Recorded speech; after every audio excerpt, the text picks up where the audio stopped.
اللہ کے نام سے شروع جو بڑا مہربان اور نہایت رحم کرنے والا ہے۔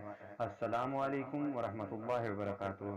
ناظرین، آپ دیکھ رہے ہیں اسلامک ورلڈ اور میں ہوں سید ذیشان علی کاظمی۔ آج ہم پہلے معصوم کی حیات طیبہ کے بارے میں بات کریں گے۔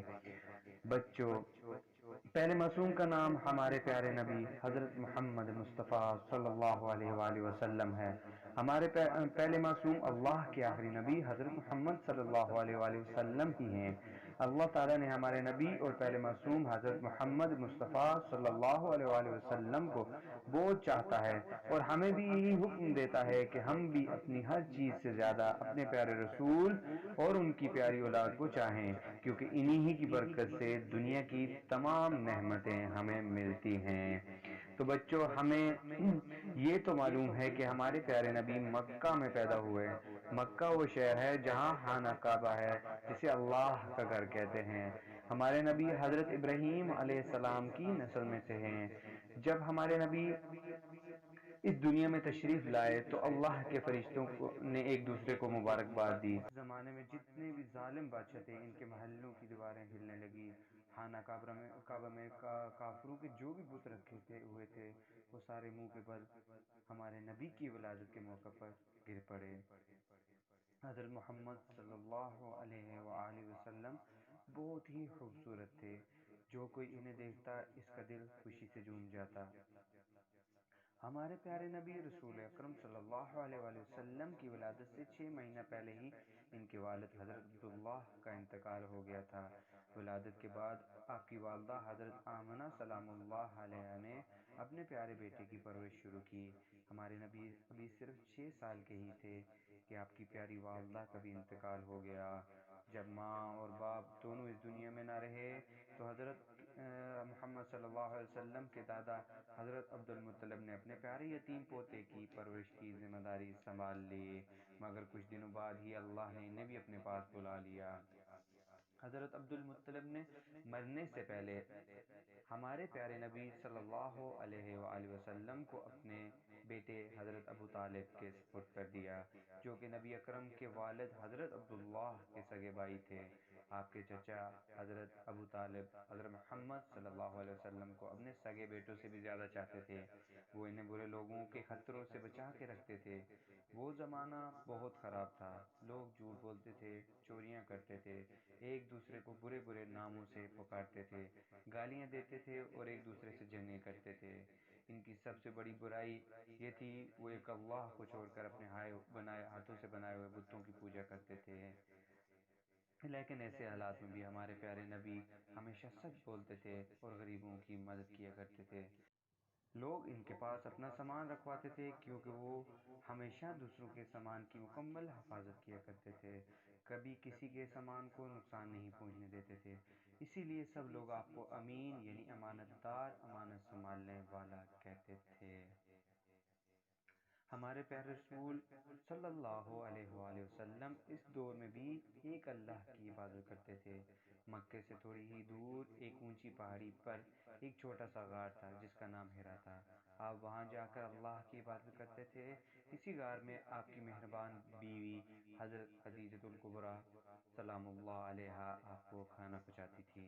ہمارے پیارے نبی اپنے شہر کے لوگوں کو بری عادتوں سے بہت غمگین تھے۔ آپ چاہتے تھے کہ ساری دنیا کے لوگ اچھے انسان بن جائیں، سب لوگ ایک اللہ کو مانیں اور صرف اسی کی عبادت کریں۔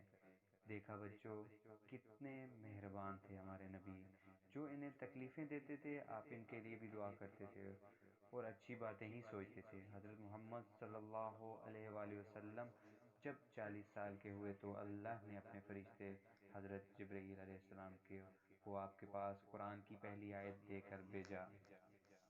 حضرت محمد صلی اللہ علیہ وآلہ وسلم نے اللہ کے حکم سے سب سے پہلے اپنے رشتہ داروں کو بلا کر ان سے کہا، لوگو، میں اللہ کا بھیجا ہوا رسول ہوں، تم لوگ بتوں کی عبادت چھوڑ کر ایک اللہ پر ایمان لے آؤ اور اسی کی عبادت کرو۔ جو کوئی سب سے پہلے ایمان لائے گا وہ میرا دوست، میرے بعد وسیع اور جانشین ہوگا۔ اس دن ہمارے مولا حضرت علی علیہ السلام کے علاوہ کسی نے بھی رسول اللہ کی حمایت نہیں کی، لہٰذا ہمارے پیارے نبی ان کی بات سن کر بہت خوش ہوئے اور کہنے لگے میرے بعد علی ہی تمہارے امام ہوں گے، تم سب بھی ان کی بات سنو اور ان کا کہنا مانو۔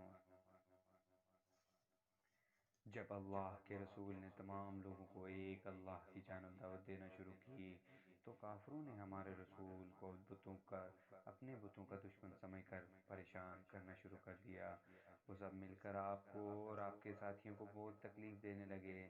ظلم و ستم کے باوجود رسول اللہ صلی اللہ علیہ وآلہ وسلم اور دوسرے مسلمان اپنے دین پر ڈٹے رہے۔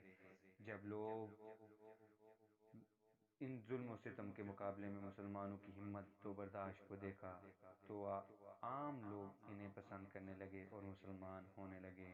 کفار کو یہ دیکھ کر بہت غصہ آیا، کیونکہ نہ تو وہ رسول اللہ صلی اللہ علیہ وآلہ وسلم کو روک سکتے تھے اور نہ ہی ان لوگوں کو ان سے دور کر سکتے تھے۔ اس لیے انہوں نے فیصلہ کیا کہ اللہ کے رسول کو قتل کر دیا جائے۔ لیکن اللہ نے پہلے ہی اپنے فرشتے کے ذریعے پیارے رسول کو کافروں کی سرحد سے آگاہ کر دیا۔ چنانچہ ہمارے رسول نے اپنے بستر پر حضرت علی علیہ السلام کو سلا دیا اور رات کے اندھیرے میں مکہ سے مدینہ چلے گئے۔ جب کافروں نے مل کر آپ کے گھر پہ حملہ کیا تو رسول اللہ کی جگہ حضرت علی کو دیکھ کر انہیں بہت تعجب ہوا اور ان کا سارا منصوبہ ناکام ہو گیا۔ مدینے پہنچ کر پیارے نبی صلی اللہ علیہ وآلہ وسلم نے وہاں کے لوگوں کو اچھے اچھے کام سکھائے۔ آپ کوئی کام بھی اللہ کی مرضی کے بغیر نہیں کرتے تھے۔ ساری دنیا میں سب سے اچھا اخلاق ہمارے رسول صلی اللہ علیہ وآلہ وسلم کا ہی ہے۔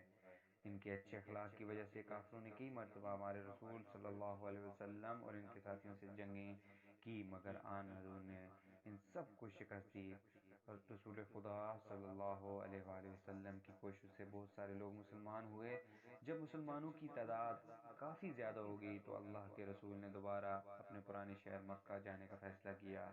مکہ کے مشرکین آپ سے جنگ کرنا چاہتے تھے، لیکن جب انہوں نے رسول اللہ صلی اللہ علیہ وسلم کی طاقت کا مشاہدہ کیا تو گھبرا گئے اور انہوں نے جنگ کرنے سے گریز کیا۔ اس طرح مکہ مکرمہ بغیر جنگ کیے فتح ہو گیا۔ اس موقع پر آپ نے اپنے دشمنوں سے انتقام لینے کے بجائے انہیں اللہ کی خوشی کے لیے معاف کر دیا۔